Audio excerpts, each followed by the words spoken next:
First is introduction. We are delighted to present financial analysis for Nestle Malaysia Berhad and Dash Ready Meat industry from 2020 until 2023. Nestle is a leading company in food and beverage founded by Anglo-Swiss Condensed Meat Company. On 1912, Henry Nestle developed breakthrough baby food and metal with Anglo-Swiss Condensed Meat Company and now known as Nestle. In Malaysia, Nestle has been presented since 1912. This brand has grown and become a trusted name synonym with quality, nutrition and innovation in the Malaysia consumer good industry. Meanwhile, Dash Ready Meat industry Berhad is a leading dairy company HQ in Malaysia. The company has a rich history dating back to its establishment in 1963. The company is recognized for its commitment to producing products that meet high quality standards, ensuring that consumers receive the essential nutrition needed for a healthy lifestyle. This is the vision and mission for Dash Ready and Nestle. Next, the board of directors for both companies. Next, financial ratio. First, liquidity ratio. So as we can see, for current ratio, Nestle Malaysia Berhad shows an increased result in current ratio, but still below than 1. Meanwhile, for the ready milk industry, they have a quite good inability to turn its product into cash, 1.49 in 2022 and 1.58 in 2021. Next, quick ratio. Similarly, quick ratio is that Nestle may face challenges in meeting short-term obligations without relying on inventory liquidation. Meanwhile, the Dash Ready quick ratio suggesting a comfortable position in meeting short-term obligation without relying on inventory. However, in 2020, the quick ratio dropped to 0.42, indicating potential tighter liquidity. Next, activity ratio. Overall, the increasing trend for Nestle and the stable trend for Dash Ready suggest positive aspect regarding their ability to collect payments. We look at inventory turnover as well. For Nestle and Dash Ready, as there is a decline in the inventory turnover ratio over the 3 years, signaling a potential decrease in the efficiency of selling and restock the inventory. So now we look at a profitability ratio. First, return on assets. Nestle ROA experienced significant fluctuations over the 3 years. The ROA spiked in 2021 but dropped again in 2022. This suggests that in 2021, Nestle was particularly effective in generating profit relative to its total assets. Thus, the ROA also shows a variability. There was an increase in 2021, indicating improved profitability relative to asset. As we can see here, the total prepayment and cash were increased by years, but the ratio dropped significantly in 2022. Now we look at a net profit margin. Nestle got a decreased result in NPM is likely no good. We think this could happen because the cost they are used to run the business is too high rather than the profit they get. Meanwhile, for net profit margin, as we can see, Nestle got decreased result in NPM is likely performance, influenced by factors such as operational efficiency, cost, and external income sources. Investors, but not least, leverage ratio. Nestle have a stable in total equity to cover their long-term debt, but opposite with Dash Ready. But for sure, when we see in positive aspect, higher debt equity ratio, Dash Ready maybe have to use the strategy of debt such as while a high debt to equity ratio can indicate a financial risk.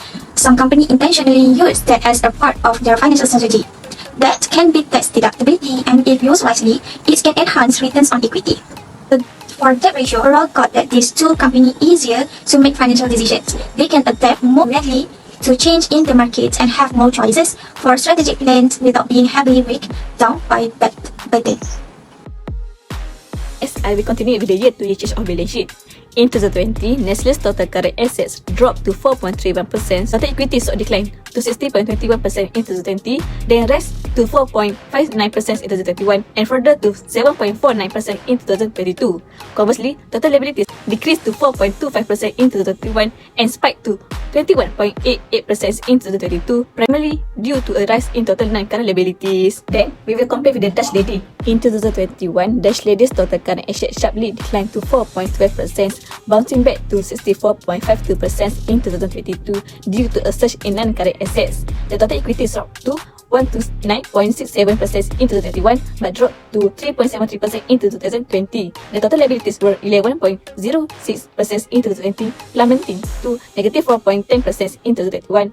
Next, income statement for Nestle. In 2020, Nestle gross profit was negative 5.20%, slightly improving to negative 0.38% in 2021 and surging to 5.24% in 2022 due to increased revenues. Notable, 2022 marked a net loss of negative 70.86%, but there was a recovery in 2021, reaching 3.09% and further growth in 2022 to 8.87%. Then, we will compare with the Dutch lady. In 2020, Dutch lady's gross profit declined to negative 11.77%. Notable, a net loss of negative 28.74% in 2020 turned into a significant gain of 238.05% in 2021, but dropped to negative 81.34% in 2022. Its common size analysis. Total non-current assets of Nestle in 3 years are greater than total current assets. Meanwhile, for Dutch lady, total current assets are greater than total non-current assets. This means a Nestle focus on long-term investment is also known as business strategy. Normally, growth-oriented company might invest in non-current assets to expand their production capacity. In contrast, the Dutch lady places a strong emphasis on maintaining short-term liquidity, managing inventories efficiently, and being more focused on short-term opportunities and adapting to changing market conditions. Nestle current liability greater than non-current liability. This may indicate that Nestle relies more on short-term financing sources to meet its immediate obligation. This company needs for effective working capital management to meet short-term obligations. Meanwhile, Dutch lady non-current liability exceeds its current liability.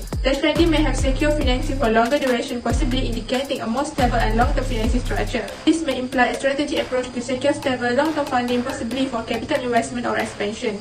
For equity, both companies are good because capital is not deficient. Nestle net profit is falling from 2020 to 2023. This tendency results from a rise in the cost of sale. For the Dutch lady, the highest net profit on the year was in 2021, whereby it was 21.87%. This happened because of the increasing in other income. The lower net profit in 2022, which was only 3.45%. This happened because increasing in cost of sale. Both companies need to reduce the cost of sale to gain more profit. In the in-depth market analysis of balance sheet for Nestle Malaysia Berhad and Dutch Lady Milk Industry Berhad, distinctive trend and changes are observed. Nestle Malaysia Berhad demonstrated a consistent growth pattern with a total asset increasing to 109.73% of the year 2020 base year. Notably, the highest change occurred in 2021, showcasing a substantial 109.73% increase compared to the base year. On the other hand, Dutch Lady Milk Industry Berhad displayed a dynamic trend with a total asset surging to 169.23% of the 2020 base year. The most notable change transpired in 2021, reflecting a substantial 69.23% increase. By examining total liabilities, Nestle Malaysia Berhad experienced a growth in financial obligations, reaching 124.21% compared to the base year. In contrast, Dutch Lady Milk Industry Berhad exhibited a more pronounced increase in the total liability, reaching 169.23% of the 2020 base year. The most substantial change took place in 2021 with a notable 69.23% surge. This analysis highlights the contrasting financial dynamic of the two companies, with the Nestle Malaysia Berhad showing a more steady and controlled growth in both total assets and liabilities, while Dutch Lady Milk Industry Berhad experienced more significant fluctuations, particularly in 2021. In a trend index market analysis of income statement covering the year 2020 to 2022, Nestle Malaysia Berhad demonstrated reduced revenue growth, particularly with a 23.13% increase in 2022. The company's effective cost management reflected in the steady 19.44% rise in operating profits, and successful reduction in finance costs contributed to an overall increase in net profits. Conversely, Dutch Lady Milk Industry Berhad also saw revenue grow 21.69% increase in 2022, but faced challenges with gross profit variations and uptick in finance costs, impacting overall profitability. Nestle Malaysia Berhad consistent and significant growth in operating profit position it as a more stable performer compared to Dutch Lady Milk Berhad. Both companies should remain vigilant in managing costs for sustained profitability in the consumer goods market.